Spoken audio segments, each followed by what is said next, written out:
and gentlemen, we've got a humdinger of an event tonight, and could not be more timed perfectly, I think. So please join me in welcoming the author of the Girl Bandits of the Warsaw Ghetto, Miss Elizabeth Hyman!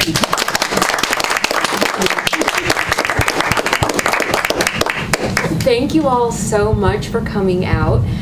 This book's been out for a week and a day, and this is my very first book, so it's very exciting to come out and see people who are reading it. I'm just so happy to see that it's in people's hands and people are learning from it. So I'm going to talk a little bit about how this book came to be, and then I have a reading prepared. So, this book, I'm going to say, began in 2012. I was a graduate student at the University of Maryland, College Park, and I was taking a course about how to use Jewish women's diaries, memoirs, letters, and testimonies as primary sources, how to apply historical methodology to those documents. In this class, we had a reading from the diary of a woman named Vladka Mead. In this excerpt of her diary, she wrote about smuggling gunpowder into the Warsaw Ghetto. And from the moment I read that, I was inspired and intrigued and also righteously indignant that I hadn't heard of this woman. I was 24 years old, in the Jewish community my whole life, studying Jewish history for years, and I'd never heard of her. Like, no one told me. So at that point, and now, I've written a blog about history, and I often wrote posts profiling impressive, interesting historical women. So I thought to myself, okay, when I finish this degree and I'm out and I have a job, I'm gonna sit down and write a blog post about this Vladka Mead who smuggled dynamite into the Warsaw Ghetto. So I started researching and writing, and as I kept researching, the story became bigger and bigger and bigger. I ended up posting the 11-part blog post series in April of 2018 to align with the 75th anniversary of the Warsaw Ghetto Uprising. And after I had written that post, I was like, I feel so good having done that. I learned so much. This is an amazing piece of history. But there are so many other women that she was working with. She was one of a cohort of women who were all doing this work. And I thought to myself, should I write them all a blog post? Is that how I should handle this? But then my mother, who was sitting in back, said to me, well, maybe this is your book. And I said, how do I write a book? How do I get it published? In 2023, I officially got the deal for this book, and I'm so excited to be here talking to you about it. Part of my righteous indignation upon learning about Vladka comes from the fact that so much art and media about the Warsaw Ghetto Uprising centers men, the male fighters. Mila 18, the statue, the Nathaniel Rappaport statue at the site of the ghetto. So many movies and books just center men and only have women present as sort of silent, acted upon girlfriends, love interests, tragic mothers. And don't get me wrong, they were all there.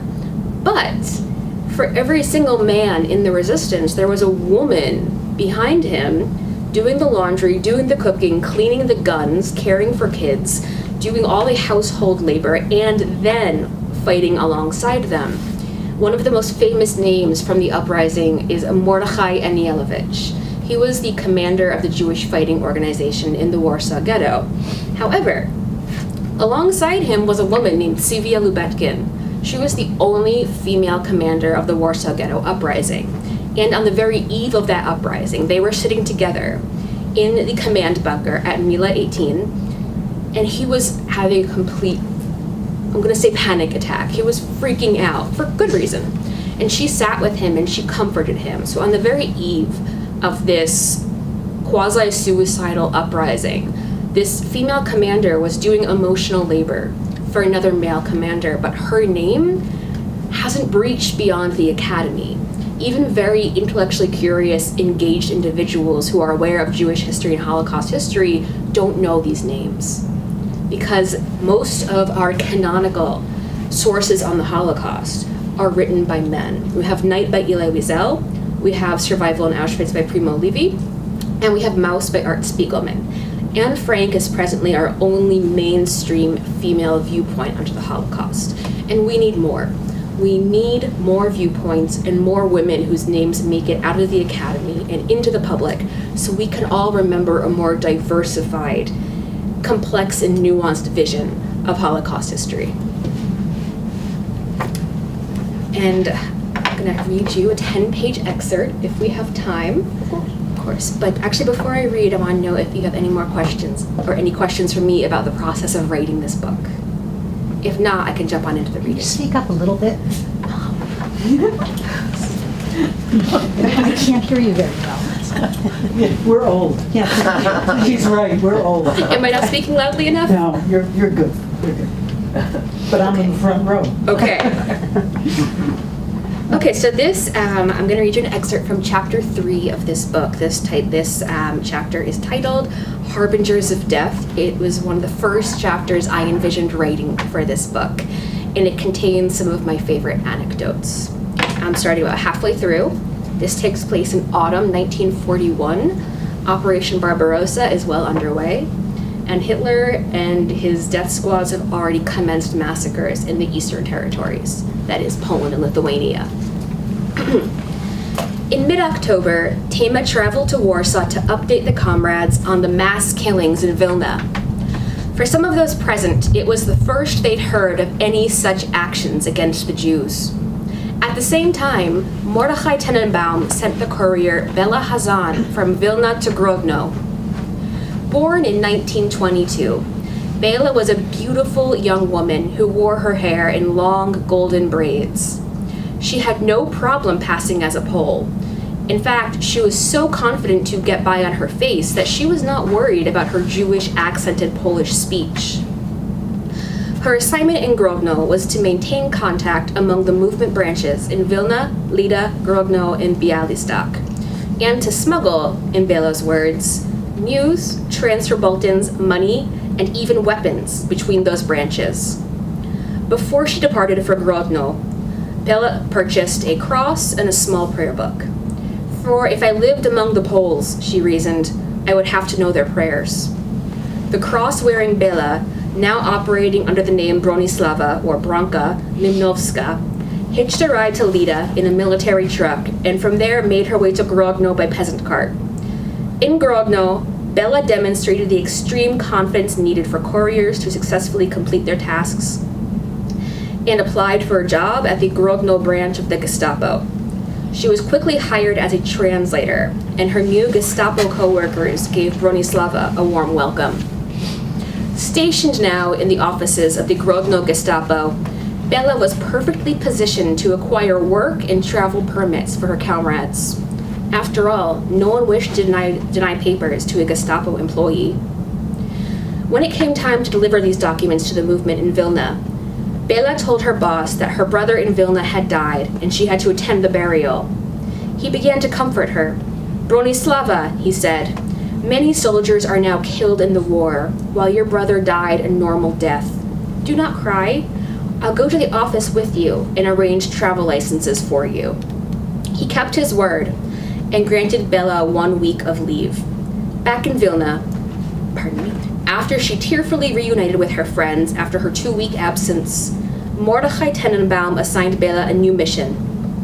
When she returned to Grodno, she was to meet with the heads of the Judenrat, report on the massacres in Ponar, and request money to help smuggle Jews out of Vilna. When she returned to Grodno, Bela found a notice on the bulletin board at the Gestapo headquarters, reading, "Our deepest sympathy for Bronislava at her brother's death."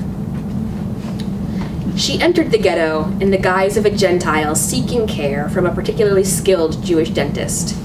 Inside, she proceeded to the Judenrat office.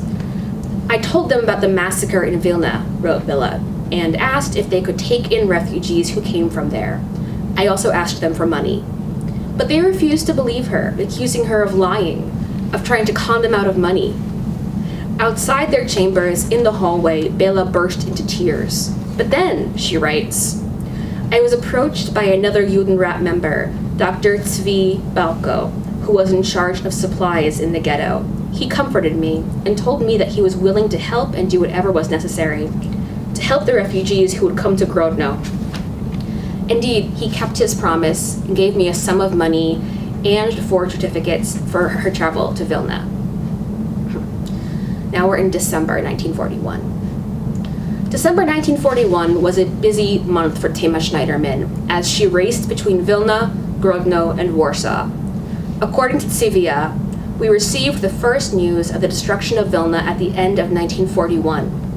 One day, Tema Schneiderman, who had been sent to Warsaw from Vilna by Mordechai Tenenbaum, suddenly appeared and recounted how the Germans had rounded up thousands of Jews and transported them to an unknown destination immediately after they had conquered the city.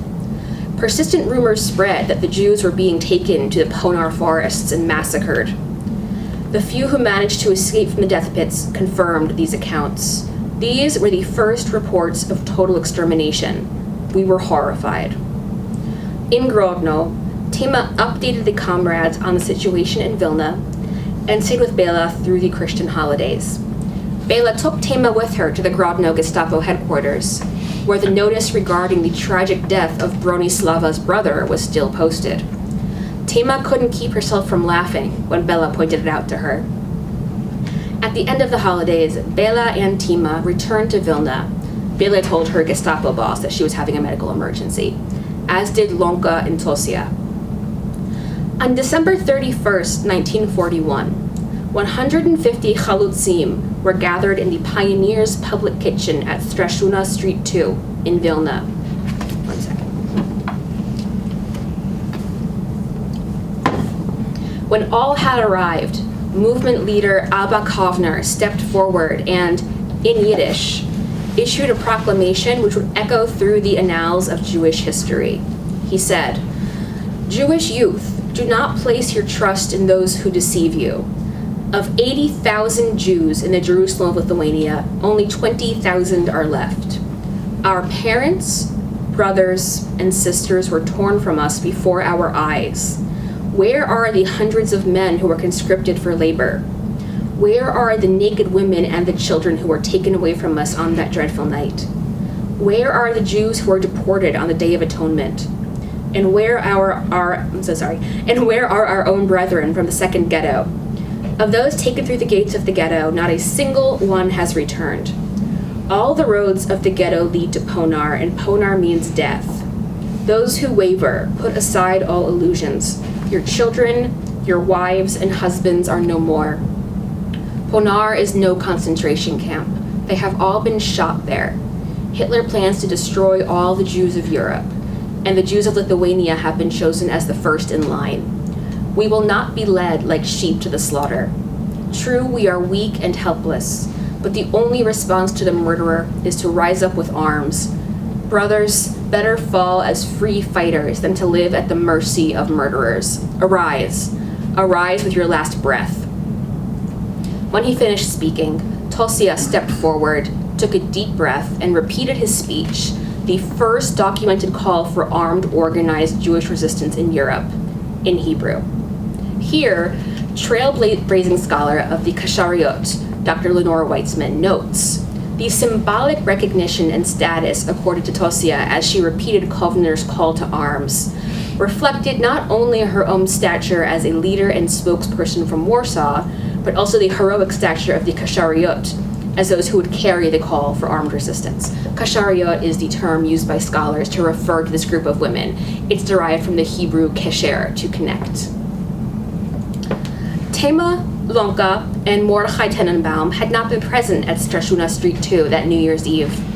Instead, they attended a New Year's party in the home of one Anton Schmidt, an Austrian Wehrmacht sergeant and ally of the Chalutzim, who was working with them in their plan to smuggle a group of movement members from Vilna to Bialystok.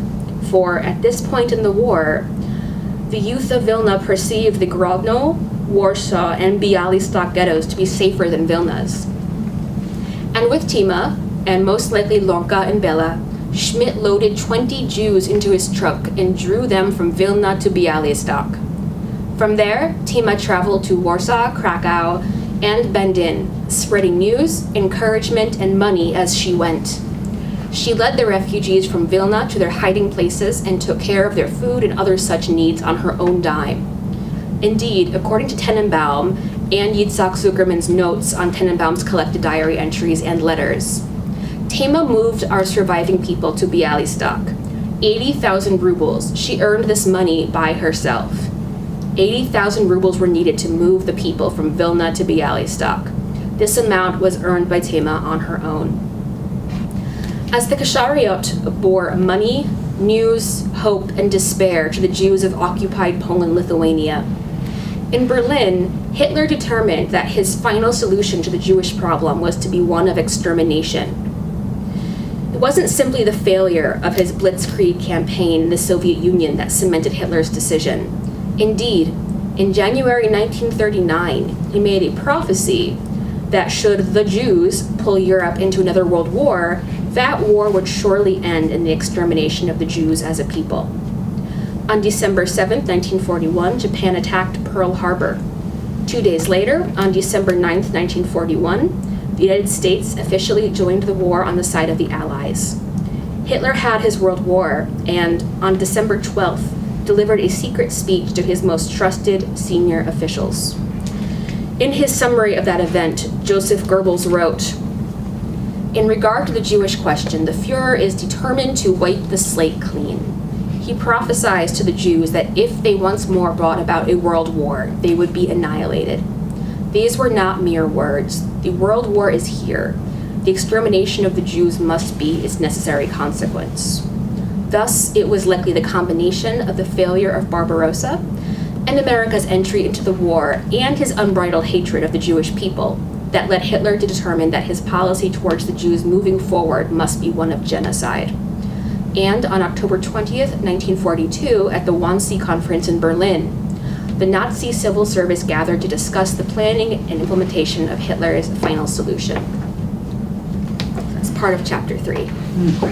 There's more, but I think it's heavy enough for one night. So chapter 3 is all about these women carrying news of what we now know to be the Holocaust to the ghettos of Poland and Lithuania. Now, each ghetto had its own Nazi-appointed Jewish governance council called a Judenrat. These were usually made up of fairly high-profile, highly accomplished 40 to 50-year-old men in the Jewish community. I'm just gonna have their sip of water. I'm very ladylike. Now, these Judenrat, when these young 18 to 25-year-old women came to them with stories of massacres of Jews being shot into pits, entire families disappearing, the Judenrat members and leaders didn't believe them. They accused these women and girls of being hysterical, of fomenting panic, of bringing disaster upon them all with terrifying rumors. Therefore, the youth groups, long backstory, but the resistance was very much a product of interwar youth groups. So these youth groups, which had formed a nascent resistance, cultural resistance in the ghettos beforehand, now realized our leaders are not going to lead us. It's now on us to respond to this and do our best to protect our people and save them from annihilation. That's chapter 3. Now, I am a trained historian, but I'm also a trained journalist. So I wrote this book with the intent not to write for other scholars, because other scholars, they know about these women. The Holocaust studies community, this isn't brand new information. But like I said at the very beginning, this information has not moved outside the academy. And I found that many of the authors who write about history for trade audiences have a journalism background as opposed to a history background. So in writing this, I strove not to simply write good, rigorous history, but to intertwine that with journalistic storytelling.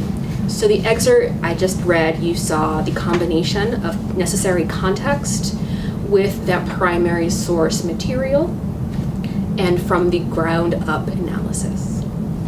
And I think now I'm ready to take some questions.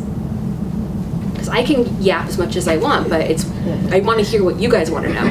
Yes. Did all these women, were they all part of one group? Did they all know each other? Fantastic question. Just now I mentioned the youth groups. In interwar Europe, almost all young people were part of a youth group. most of them political in nature, ideological, philosophical. In interwar Polish Jewish youth was no different.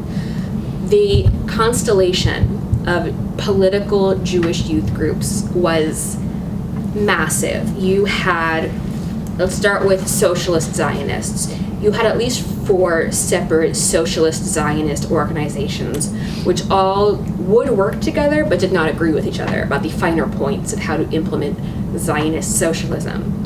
The middle-of-the-road general Zionists had their own 4 or 5 youth groups. The far right-wing Zionists, who actually called themselves Jewish fascists, had their own multiple youth groups, and that's just the Zionist camp. If we go outside that camp, we have Orthodox Jewish groups who were anti-Zionist and anti-communist. We have the Bund, which was anti-Zionist and very pro-Polish working class. It's a super complex ideology. I'm not going to spend too much time on that. The communist Jews had their own groups, so there was just this massive, pluralistic, vibrant, I keep saying constellation, but that's what it was, a constellation of these political groups throughout interwar Poland.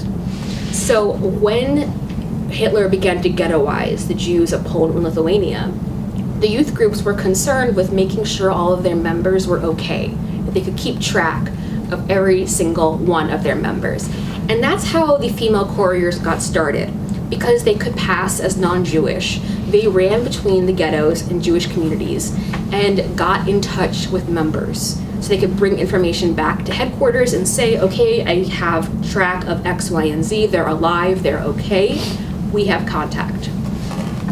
As ghettoization moved forward, these youth groups became the first cells of resistance, but not unified resistance. They were all doing their own individual cultural resistance. And when I say cultural resistance, I'm talking about having cultural nights, founding underground schools, putting together concerts and plays.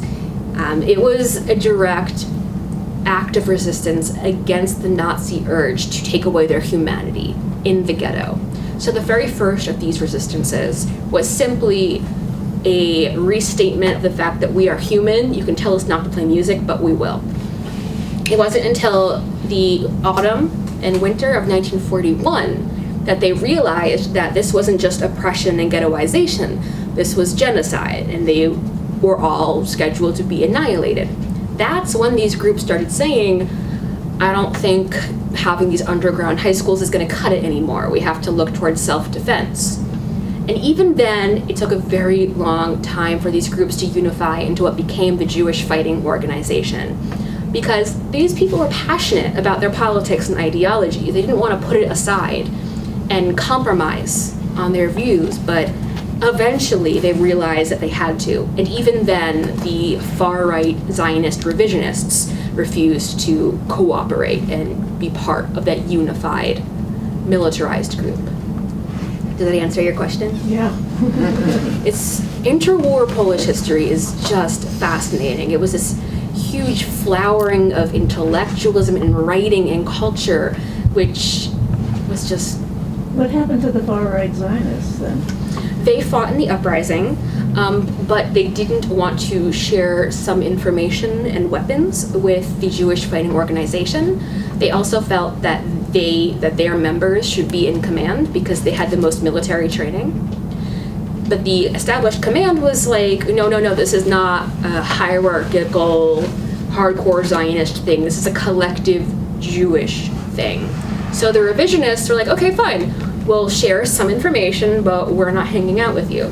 However, during the uprising itself, they all fought and did exchange information as much as possible. So they were involved, they just weren't with the main crowd. Yes? I know lots of information is available on the internet these days, but for things like diaries, primary research, primary sources, did you have to go to Poland, or were you able to do that in American libraries, universities, the internet, etc.? Right. So before writing this book, I actually was an archivist. I worked for the American Jewish Historical Society at the Center for Jewish History in Manhattan.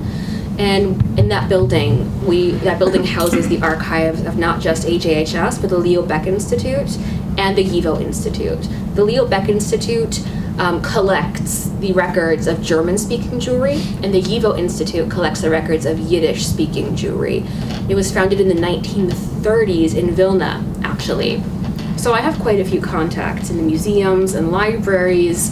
So there were some primary sources that it would have been difficult to get my hands on if I wasn't already coming from the archival world. Because I had those connections, I was able to go up to my friend at YIVO and say, hey, you know that copy of Mordechai Tenenbaum's collected letters and diary entries?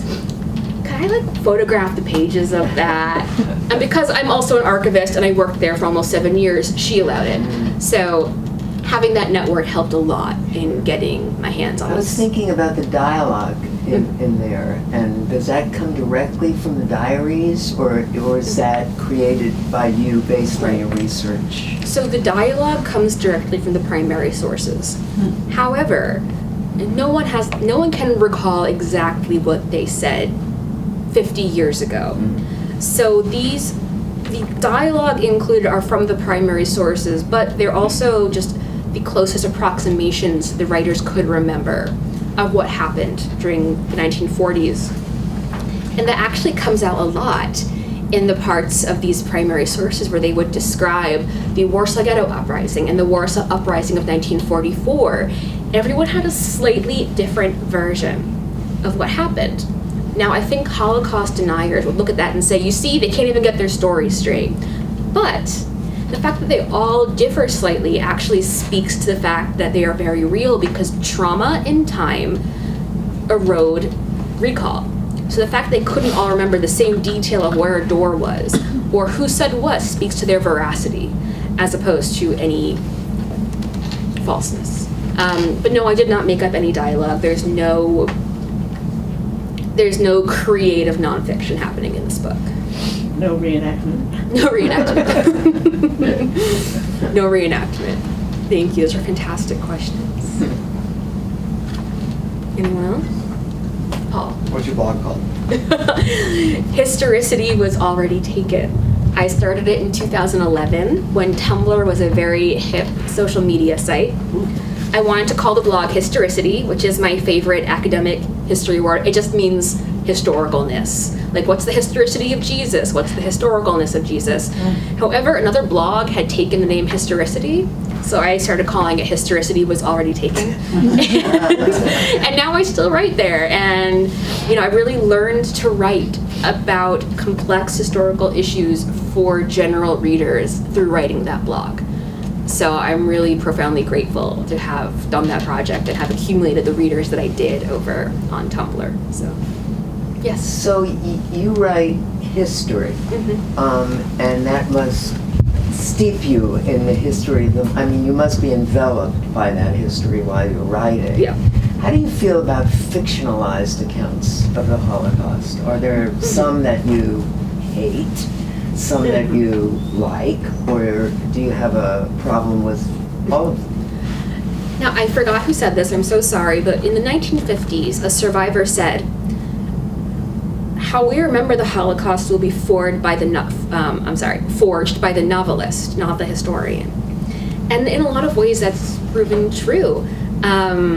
Let's see, Schindler's List, Boy in the Straight Pajamas, that movie where the kid and his dad are in the concentration camp and the dad says it's a game. Yeah. What movie is that? Beautiful life. Yes. Life is Beautiful, thank you. Life is beautiful.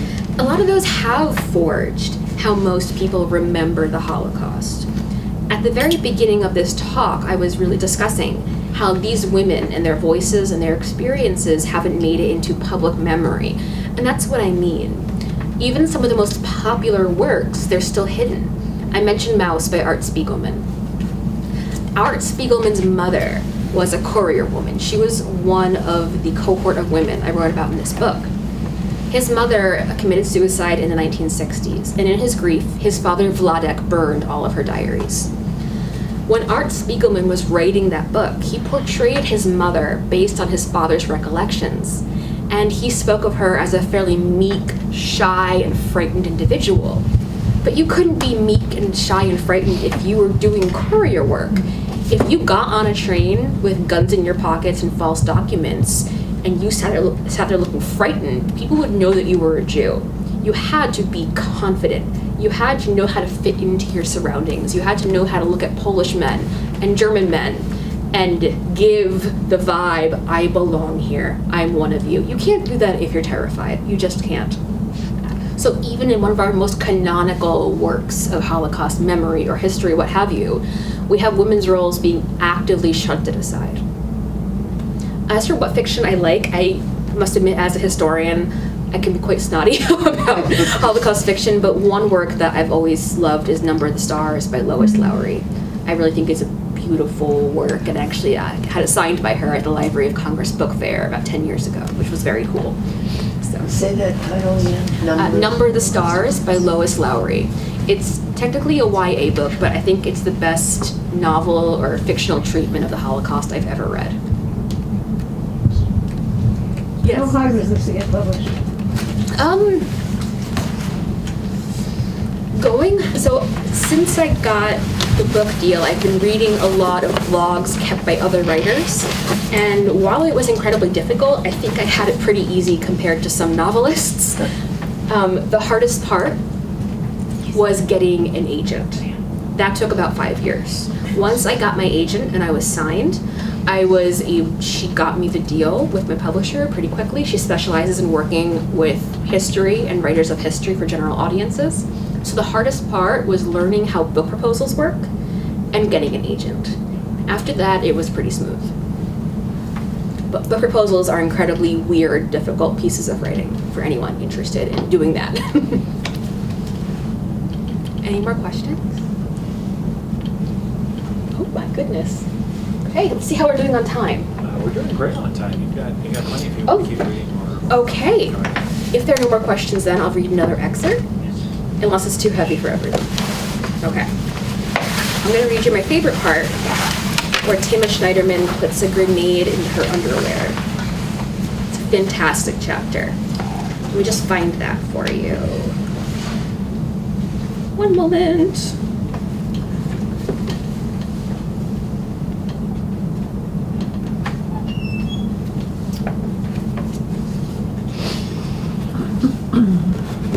Just checking the index. I did not mark this part off.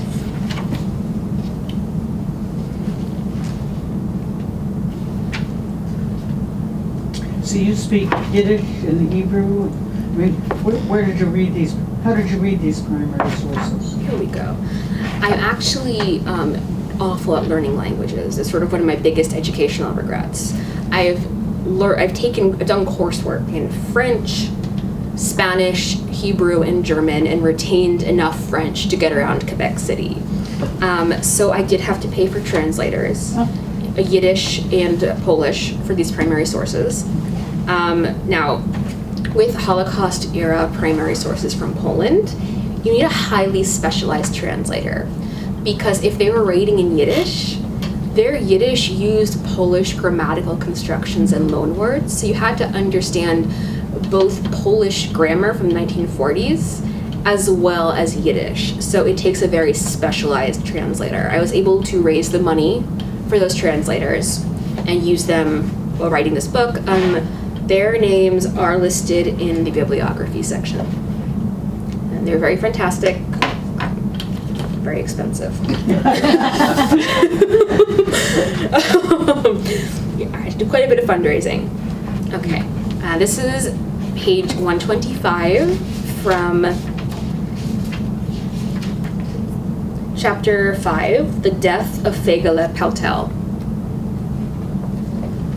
And we are pretty deep into 1942 now. Chavka, meanwhile, was sharing a room on the Aryan side with Tema and Tosia. They slept with a suitcase full of pistols and grenades hidden under their bed. When the time came for them to smuggle those weapons into the ghetto, Tema determined that the grenades would be the most secure hidden in their underwear. Thus, wrote Chavka, each of the girls hid a grenade in her most intimate place, her undergarments.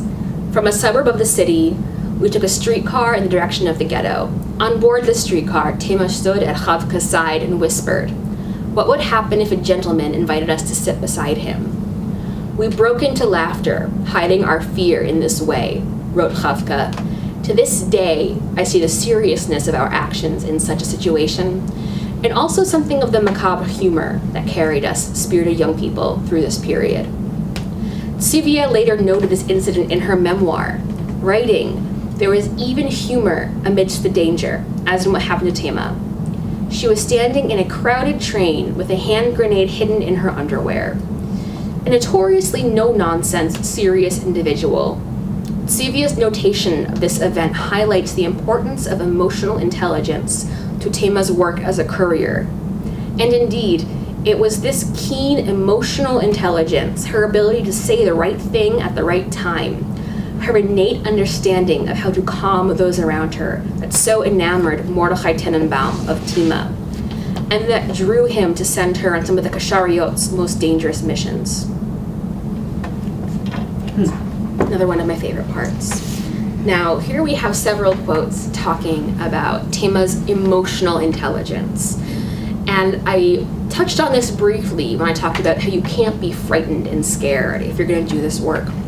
So if you're going to be a Jewish courier, a woman who passed in the Polish Aryan world, you couldn't just know how to speak colloquial Polish, which in and of itself was difficult because the way you spoke Polish was very much like British English. Your accent, your pronunciation, your word choice denoted your class. So if your Polish was too posh, the people you're dealing with might kind of be suspicious of you. If your Poland sounded a bit too much like Yiddish or had lots of hand gestures as Jews were known to use, they might be able to tell that you're Jewish. Now, not all of these women looked Aryan. Some of them did. Some of them had Aryan features. They were good to go. A lot more of these girls, women, had Jewish features. If I may use myself as an example, I have Polish-Jewish ancestry. I have like a little bump on my nose right here. I have dark hair. I have dark eyebrows. My coloring is olive skin.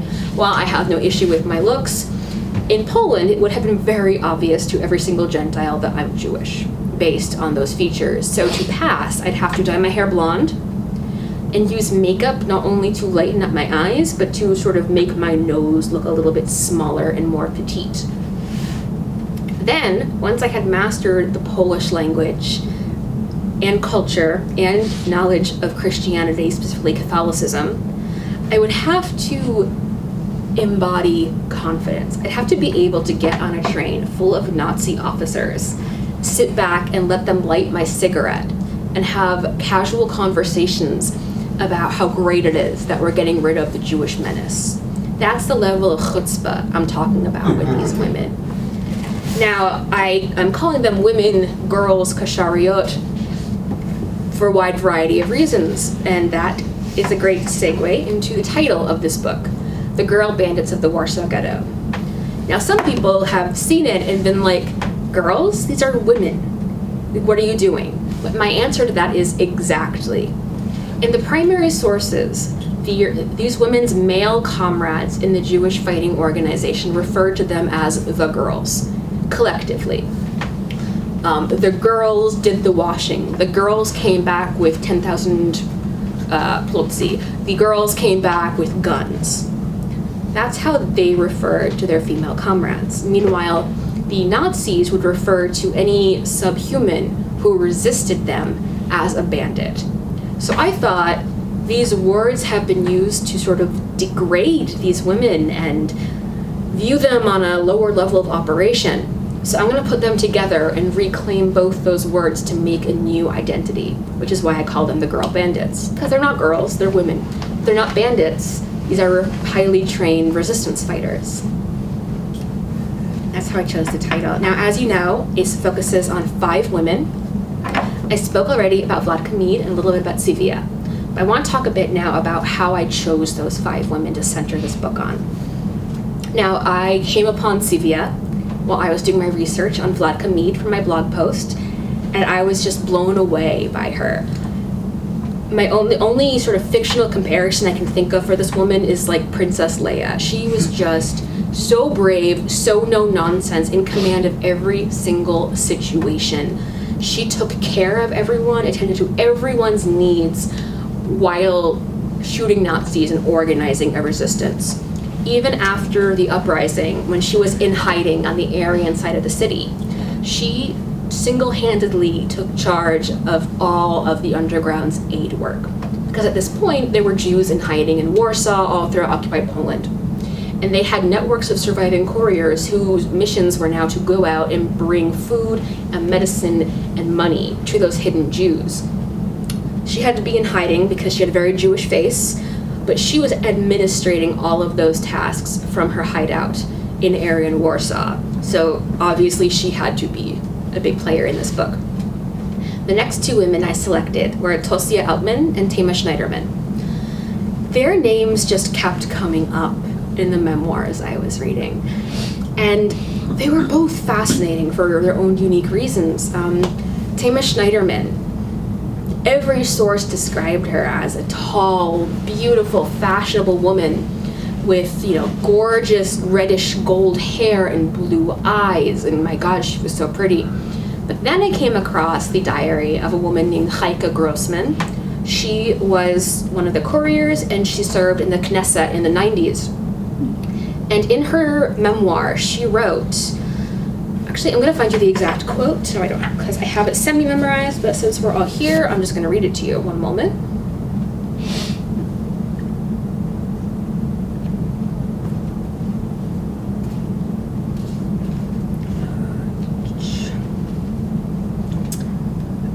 In the midst of all this planning and the dangers that surrounded them, Tema decided to go into the ghetto, again, without papers. She insisted, wrote Heike Grossman, and I could not dissuade her. I had barely gotten used to this delicate girl. At first, I believed that she was a spoiled child and would not be able to hold out. I don't know why I always thought of her more fit for picking flowers than for the underground. After a few days, I was ashamed of these ideas. I realized that she was stubborn, brave, and firm in her views. The greater the difficulty, the greater her daring. Suddenly, I saw in her innocent and gentle, wide-open eyes a small flame that lit up. That was the center of gravity of her daring character. I suddenly saw that standing before me was an adult who knew how to love with all her heart and who knew how to hate.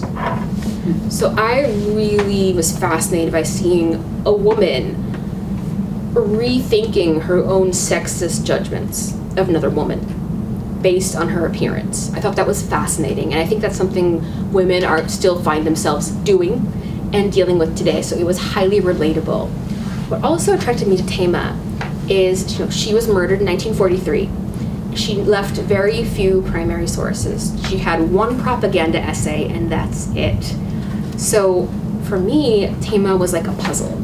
I had to go through all of these letters and diaries and testimonies, see what everyone wrote about her, and then try to reconstruct who she was, this simultaneously beautiful, fashionable, posh nurse and fearless resistance worker. She's so cool. Then Tosia Altman. Tosia, just like Tema, was murdered in 1943. And as you know from the excerpt I read, she was accorded deep respect in the Jewish resistance in Poland. But she didn't go around acting like a hero. At one point, when she entered the Vilna ghetto illegally with some news, she delivered the news, she told them that there had been German soldiers on the train and it was fine. She did these amazing feats of courage, and then she just turns around and says, Heike, those clouds are so beautiful. Do you ever think about how beautiful clouds are? So I was just thinking to myself, I was like, who is this poetic space cadet? I love her. I want to write about her. I need to find out more. So I also got to reconstruct her character through the sources, which as a historian was a lot of fun. It was like doing a puzzle. The fifth woman in this book is Dr. Adina Blady-Schweiger. Originally, the fifth woman was going to be a woman named Rachel Auerbach. Now, Rachel Auerbach, she was a courier, she was an aid worker, she was a diarist, she was a member of an underground archival project. She survived the war, and afterwards, in 1946, she was instrumental in ensuring that about 1/3 of that secret archive was excavated. She spent the rest of her life working for Yad Vashem, where she was instrumental in helping them determine the best methodology to approach their collection of testimonies. However, Rachel Auerbach was a bit older than the woman in this book, And as a historian, even if I'm not open about it, historians are always making an argument. We're always arguing something. And this book's major argument is that these women were able to become the resistance fighters that they were because of the unique way they were raised and socialized in interwar Poland. And Rachel Auerbach doesn't share that background and context. At the same time as I was begrudgingly realizing this, I was reading the memoir of a woman named Adina Blady-Schweiger. She's a doctor, a pediatrician. She had almost finished medical school when she was 22, which is when the Warsaw Ghetto was built up and sealed off. She was a pediatrician in the Children's Hospital in the Warsaw Ghetto. And the things she wrote about in her memoir, the acts she had to do for her people, the impossible choices she had to make, just blew me away. To give you an example, I don't want to get too dark here, but at one point when the Nazis were deporting the Jews in the Warsaw Ghetto to Treblinka, she euthanized children and elderly people to save them from having to be on those trains and go to Treblinka. And when you think about women and the Holocaust and deportation, you don't think about Jewish doctors and medical students having to make these impossible choices and determine the ethics of their situation by themselves. So her memoir just blew me away, and I knew she had to be number 5. Her memoir is also listed in bibliography, as are all of my sources, but she's just, her writing is stunning. I recommend reading that if you're able to get your hands on it. Can you talk more about how these women were socialized during Absolutely. the war? Absolutely, thank you. The biggest part is that they were born right after World War I. So Poland had just emerged as an independent country after centuries of partition. They were unified again. Their parents didn't grow up that way. They didn't grow up in an independent Poland. And this independent Poland had so many seeming opportunities for young people. Now, when Poland became independent, one of its prime ministers enshrined in the Constitution that Jews had certain rights as national minorities. However, by the time the Great Depression hit in the 30s, the government was just kind of not dealing with that. Pretending that that doesn't exist, ignoring the Jews, trying to keep them out of jobs, segregating them, having university quotas. Now, the older Jews were like, let's talk to the rabbi, see what he has to say. He'll talk to the Polish authorities for us. It'll be fine. But the young people who grew up being promised these rights were like, I'm not going to bow and scrape before some rabbi. What do rabbis have to do with us? We need to stand up and demand our rights as Poles and as Jews. And their parents were horrified. And that demand, that political action, was part of their membership in the youth groups that we discussed. And their parents were not pleased that their daughters were joining these youth groups. One parent said, this is a good, well-to-do, well-off family. Good girls like you do not join Zionist movements. You do not go off to camps in the mountains. And the girls were just kind of like, okay, I'm going. Deal with it. I'll write you a letter home. If you don't like it, that's tough. This is my real family. So their socialization was unlike anything their parents could have expected. They saw the Eastern European Jewish traditions their elders had been raised in and said, no, that's not for me. I think religion is a lot of bourgeoisie crap. I'm not doing Yom Kippur. I'm going to go into the woods and eat pork and talk about socialism. So these were highly politically engaged people. So before the war, before anything, they still had this fire in them. As we get into the late 30s, we see the right-wing government of Poland passing anti-Semitic laws, trying to keep Jews out of certain professions, instituting university quotas. We saw groups of young Polish nationalists beating up Jews in public. And these already politicized young people were like, excuse me, no. We're going to get self-defense groups. We're going to start a union. We're going to organize a strike. We're not just going to take this sitting down. So that attitude, which led them to the uprising, didn't just come out of nowhere. It was a direct result of their unique socialization and upbringing. Now, that's just a general answer. For the women, what's really, really interesting about Eastern European Jewish women is that the gender roles in that cultural sphere weren't like, okay, women go to the kitchen, men go earn a living. No. Women were expected to go out into the world and earn a living for their families, while their their husbands were supposed to become Talmudic scholars. They were supposed to go to yeshiva and become rabbis, jurists, etc. Now that was a gendered ideal. Most Jewish men did not become famous Jewish thinkers at the yeshiva. However, the fact that those gender roles existed meant that these women were raised to be able to engage in the outside world, speak Polish like lower class Poles or upper class if they wanted to. See how their prayers worked, see how they interacted with each other, gain social contacts. But because men had this sort of social pressure to become religious scholars, most Jewish boys were sent to yeshiva academies where they spoke Hebrew. But because women were not commanded to learn Torah and did not have this expectation that they would become sages, they were sent, a lot of them were sent to Polish public schools where they learned Polish, where they learned about Polish customs and culture and holidays, and learned Polish culture. So those gender roles together created this generation, this cohort of Jewish women who knew how to be Polish, who knew how to act Polish, and this would save their lives over and over again when it came time for them to be smuggling weapons and letters and money, etc. And that's a short answer. There's a fantastic book by Paula Hyman. Let me find that title for you. It's just an incredible book. No relation, by the way. Me and Paula Hyman. Fairly common Jewish last name. You guys can find it later in the bibliography. She wrote this incredible treatment of these gender roles and how they came to be and why. So later on, I recommend going to the bibliography, finding Paula Hyman, and taking a look at how those gender roles came into being in these Polish women and girls' lives.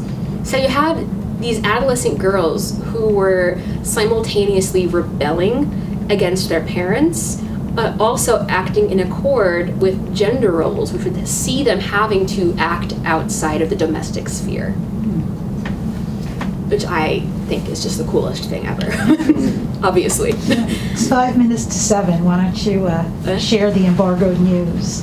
Mom, you're embarrassing me. Sorry. I'm 36, so too old for my mother to embarrass me. That's my job. It's what I do. But on my way here, I received a phone call from my publisher. As of 7 o'clock, this is currently number 4 on the New York Times bestseller list for paperback. Thanks, Mom. So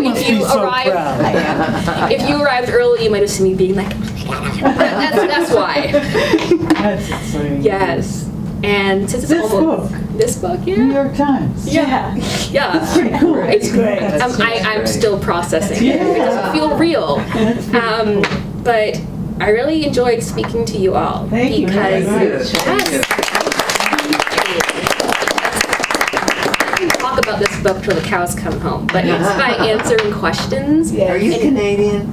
I'm not. Oh, okay. I just use a lot of colloquialisms. International colloquialisms. I thought I recognized some pronunciations like organization. Oh, interesting. Am I secretly Canadian? Can't talk about it. Just move along. So as much as I love talking about this book, I love answering questions about it even more, because I know what I want to talk about, but getting to hear what you want to hear about, that's fun. That's really fun. Thanks a lot for